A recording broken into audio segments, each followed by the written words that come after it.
Graça e paz, meus queridos irmãos, bom dia! Como é que vocês estão? Que Deus ele abençoe o nosso dia, que tenhamos um dia incrível, né? Que esta seja uma manhã de vitórias, uma tarde de bênçãos, né? Uma noite de conquistas, de agradecimento em nome de Jesus.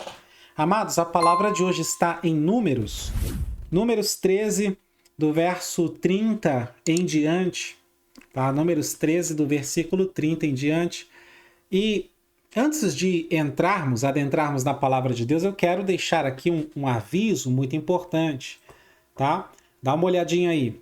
Nós estamos finalizando, né? Estamos no final do ano de 2021 e graças a Deus, no final da pandemia também, não é verdade? A pandemia está bem menos densa do que era antes, né? Ele enfraqueceu, glórias ao Senhor. Muita gente já está vacinada e está chegando o ano de 2022. E você lembra que todo ano nós fazemos aqui um propósito chamado Janeiro para Deus. Qual que é o propósito? É exatamente esse, é dedicar o mês de janeiro inteirinho para o Senhor. Janeiro para Deus. O tema para esse ano que vai começar, 2022, é gratidão. Gratidão porque vencemos a pandemia, né? Todo mundo junto, vencemos a pandemia, mas você tem aí as suas vitórias. Talvez você venceu o desemprego nessa pandemia, você venceu o próprio Covid, né? Pegou o Covid, mas se recuperou, ou seja, mais uma vitória no seu currículo, mais uma vitória na sua trajetória heróica. Glória a Deus! Então, esse próximo mês de janeiro, início do ano, né, do dia 1 de janeiro de 2022 ao dia 31 de janeiro de 2022, nós estaremos agradecendo a Deus. Tá? O tema é gratidão e vamos usar por base o livro dos Salmos. Esse ano de 2021, nós falamos sobre os milagres de Jesus, né, no mês de janeiro de 2021. 2020, nós falamos sobre as parábolas de Jesus. Tá? Agora, esse ano, nós vamos passear pelo livro dos Salmos. Então, do dia 1 ao dia 31 de janeiro, vai ter uma mensagem em algum dos salmos, são 150 salmos, né? Orações, cânticos, sempre voltando para a questão da gratidão e, claro, da adoração, porque para nós, servos de Deus, não existe gratidão sem adoração. Se eu estou grato, eu adoro ao Senhor. Por isso, o Salmo 34, verso 1. Bendirei o Senhor em todo o tempo. O seu louvor estará sempre nos meus lábios. Se você quer participar, né, não fique de fora. Você precisa entrar no nosso canal no Telegram, tá bom? O link para adentrar ao canal está aqui na descrição desse vídeo, ok? Então, na descrição desse vídeo, você tem aí o link para participar com a gente e receber todas essas mensagens do Janeiro para Deus, tá? Elas serão aqui passadas em vídeo, mas também em texto lá no nosso canal no Telegram, tá bom? Tá muito bem, vamos à palavra de hoje. Eu imagino que você já deixou o seu like, se ainda não, deixa um like no vídeo, ajude o nosso canal a crescer, tá? Palavra de hoje, Números 13, do verso 30 em diante, diz assim: Então Caleb fez calar o povo perante Moisés e disse: Subamos, possuamos a terra, porque certamente prevaleceremos contra ela. Isso daqui é a palavra de Caleb, da qual Josué concorda. Então, Josué e Caleb tendo fé de que vão entrar, vencer e conquistar a terra. Agora, a palavra dos demais espias, verso 31. Os homens que com ele tinham subido disseram: Não poderemos. Já começa com não, né? O Caleb começou com sim, ele começa com não. Não poderemos subir contra aquele povo, porque é mais forte do que nós.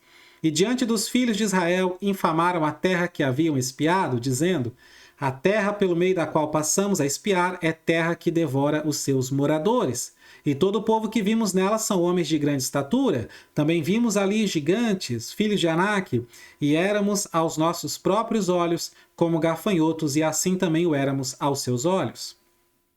É interessante isso, né?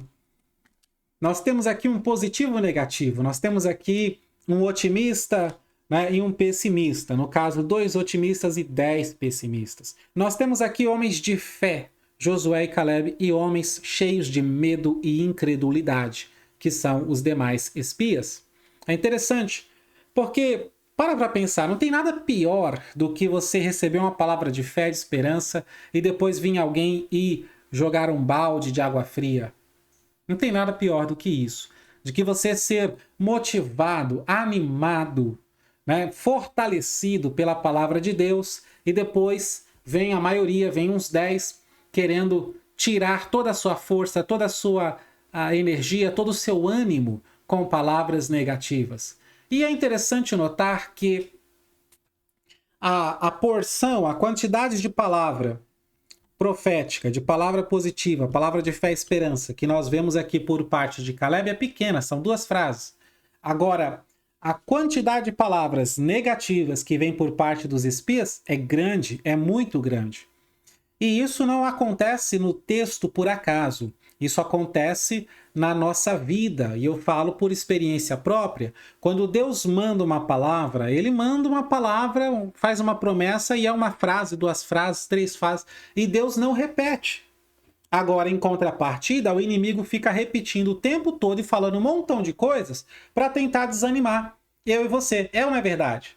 Então, isso que nós vemos no texto, essa questão, também é prática. Isso acontece na prática. Quando Deus te manda uma palavra, ele manda uma palavra, uma frase, uma coisa, né? Você vai conseguir, você vai conquistar, eu vou cumprir a promessa. Frases curtas. E Deus não explica como vai fazer, Deus não dá argumentos nem nada. Ele simplesmente lança a palavra no nosso coração. E aí, a partir desse dia, até o dia que a palavra vai se cumprir, o inimigo fica todo dia tentando nos desanimar, tentando nos fazer parar. A mesma coisa acontece aqui. Então, a palavra de fé é 2 frases. Agora, a palavra de desânimo são vários versículos, do 31 ao 33. Ou seja,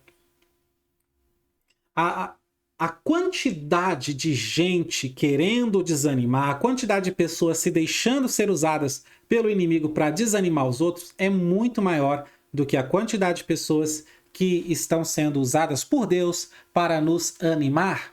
Amados, ânimo é importante. Não é questão de autoajuda. É autoajuda. Não, irmão, é ajuda do alto. E se você, dependendo da sua interpretação de autoajuda, a Bíblia é um livro de autoajuda, porque ajuda o leitor. Qualquer um que lê a Bíblia vai se ver ajudado por ela, amparado por ela, consolado por ela. Né? A vida da pessoa que lê a Bíblia, que medita na palavra e através dela alcança a salvação, a vida dessa pessoa muda para melhor. Glórias a Deus, não é? Glórias a Deus. Agora, você percebeu que a palavra de Caleb não tem argumentos, não tem lógica, não tem nada? O que eu quero dizer? Eu quero dizer que ele não falou assim, vou fazer uma lista. 5 motivos do porquê nós venceremos. Ele não falou nada disso. Ele simplesmente disse, venceremos. Venceremos. Vamos, porque venceremos. Vamos agir, porque venceremos. Agora, em contrapartida, o restante aqui, os incrédulos, eles fazem uma lista de motivos do porquê não venceremos, do porquê será um grande erro, do porquê não conseguiremos. Por que a palavra de Caleb não tem essa lógica, essa argumentação, e a dos espias tem? É porque a palavra de Caleb é de fé. É de fé. E com fé não precisa ficar argumentando muito, não. Com fé não precisa ficar provando nada. A palavra de fé ela é lançada como flecha. Não tem que provar nada. Agora, os demais espias, a palavra deles é de incredulidade. Incredulidade. Aí tem que te convencer. Tem que usar a lógica, tem que usar a razão para convencer você a não acreditar. Uma outra diferença entre os dois é a questão do ouvir e ver. Ouvir e ver. Perceba que Caleb e Josué, o que eles falam é com base naquilo que eles ouviram, com base naquilo que eles ouviram de Deus. Porque Deus disse, vos dou essa terra, a terra de vocês, tomem posse. Deus falou isso através de Moisés, pela lei. Deus prometeu isso a Abraão, Isaque e Jacó. Eles sabem, então eles vão agir, eles querem invadir, entrar e conquistar a terra com base no que eles ouviram. Ouviram de quem? De Deus, da palavra. Eles ouviram a palavra e eles vão agir, eles queriam agir conforme a palavra.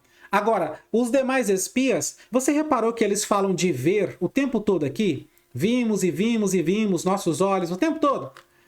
Ao tempo todo, essa é a palavra-chave deles, é o que eles viram, é o que eles estão vendo. Não poderemos subir contra eles, porque vimos, são mais fortes do que nós.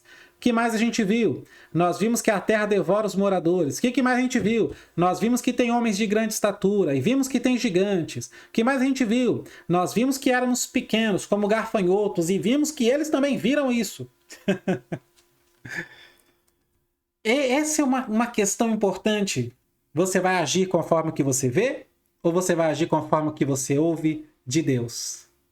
Porque quem age conforme o que vê, vai ver um monte de obstáculos, um monte de barreiras, um monte de dificuldades, um monte de problemas. Agora, quem age conforme o que ouve, aleluia, ignora tudo isso e sabe que são detalhes, porque a vitória é certa, certamente venceremos. Resumindo, o que você vê determina a sua realidade. O que você vê determina a sua realidade, porque enquanto Josué e Caleb estão vendo o cumprimento da promessa, estão vendo a vontade de Deus, estão vendo que Deus ele cumpriu, chegamos na terra, agora é só conquistar. Eles estão vendo o avanço, a vitória, o triunfo. Os demais espias estão vendo gigantes, estão vendo problemas, estão vendo um monte de outras coisas negativas, estão vendo só obstáculos e com base nisso eles deixam de tomar qualquer atitude, qualquer decisão. Mas Josué e Caleb, eles querem tomar atitude pelo que eles ouviram da palavra de Deus. E ouvindo a palavra de Deus e enxergando através da palavra de Deus, eles estão vendo vitória, eles estão vendo conquista, eles estão vendo triunfo. Louvado seja o nome do Senhor. Não sei quais são os problemas, os obstáculos, as barreiras que você encontra no meio do caminho. O que eu sei é que você tem que ouvir o que Deus está dizendo. Vitória, vitória, vitória. Vai em frente, sou contigo, estou contigo. Ouvir o que Deus está dizendo e ver, enxergar através do que Deus está dizendo. Isso é ver pela fé, isto é enxergar pela fé, quando eu enxergo através dos óculos da palavra de Deus. Amém? Bom dia.